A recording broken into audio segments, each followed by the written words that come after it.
The time spent not working is just as important as the time spent working. See, like most people, I got into photography because I had a passion and an excitement for it. One thing led to another, and now here I am with a career in commercial film.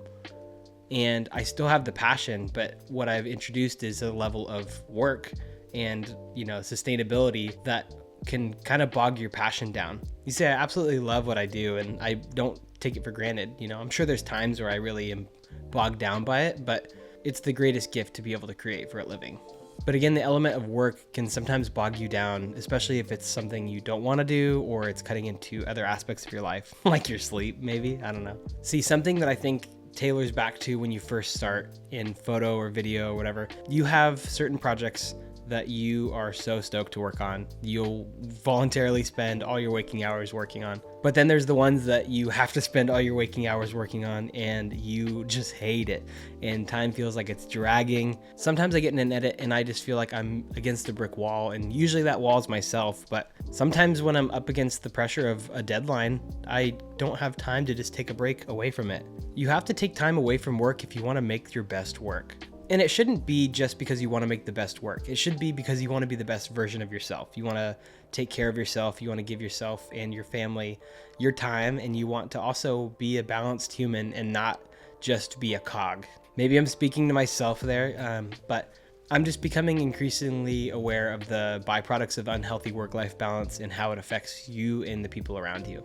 This year, I'm choosing to be really intentional with time spent away from work so that I can be the best version of myself. Now, I know this is like super basic, and I really hope it is to you because that means you probably have a solid work-life balance already and are way better at this than I am. But I know that this is something that I've struggled with, and having structure to it has really helped me feel more sustainable, but also see the benefits of better creativity, less creative blocks, and also just my time management skills have dramatically improved because I kind of build in some creative windows. But I'm also not burning the candle at both ends because I'm not taking time to enjoy the life that we work so hard to afford. You know what I mean? So here are some of my examples of how I intentionally spend time away from work. Example number one is podcasts. I listen to podcasts every day of my life and I really love it. I have a strong morning routine where I get up, I try not to look at my phone for 30 minutes to an hour. It doesn't always work, but I go make coffee and I sit in the living room and I stare out the window and enjoy the world, nature, and sip my coffee and try to really soak up a moment that's slow before the hustle and the busyness. Obviously that changes when there's days where I'm on set. That's usually an earlier call time and the routine is still pretty similar. It's get up, listen to a podcast, make my coffee, and go to work. Example number two, and this is a new one for me, is reading a book. It's something I've always wanted to do. I've always gotten a little bit into a book and then just get distracted by something else or the to-do list, and I never finish it. And this year I wanted to really work at actually reading a book. And so far, it's January 31st when I'm recording this, and I've read almost 2 books now, which is a miracle for me. I don't read very often, but I've really loved the ability to build in time to read. And I don't read fiction yet. I'm going to try. I really love nonfiction, and drop a comment down below of any book recommendations you like. So far I read Atomic Habits and now I'm reading Extreme Ownership. Shout out to Damien Byington who gave me this for my birthday. It's called Make Time, How to Focus on What Matters Every Day. Super stoked to read that. It's literally sitting on my desk. That's book number 3 after I finish Extreme Ownership.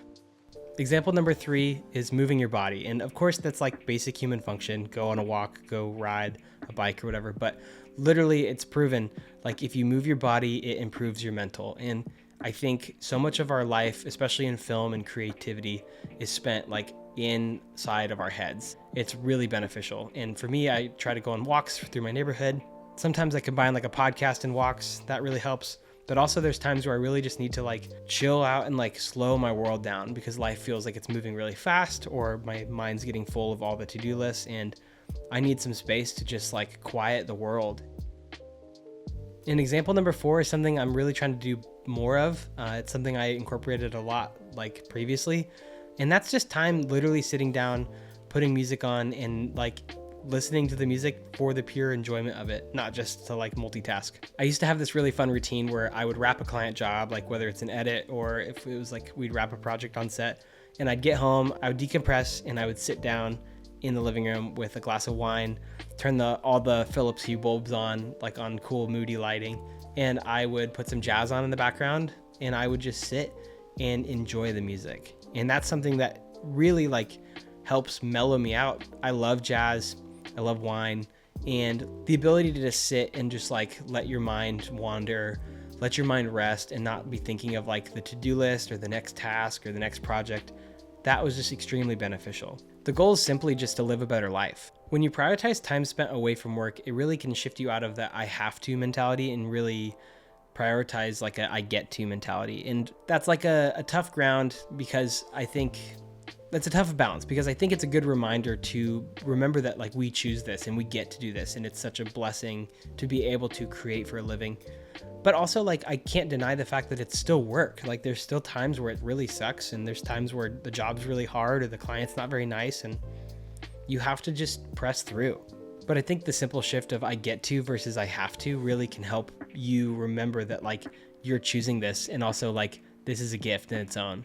So I hope this inspires you to take some time away from what's on your mind and on your plate, and really just remember that like your physical health and your mental health are absolutely imperative to you, your happiness, your success, and the success of your business and your relationships.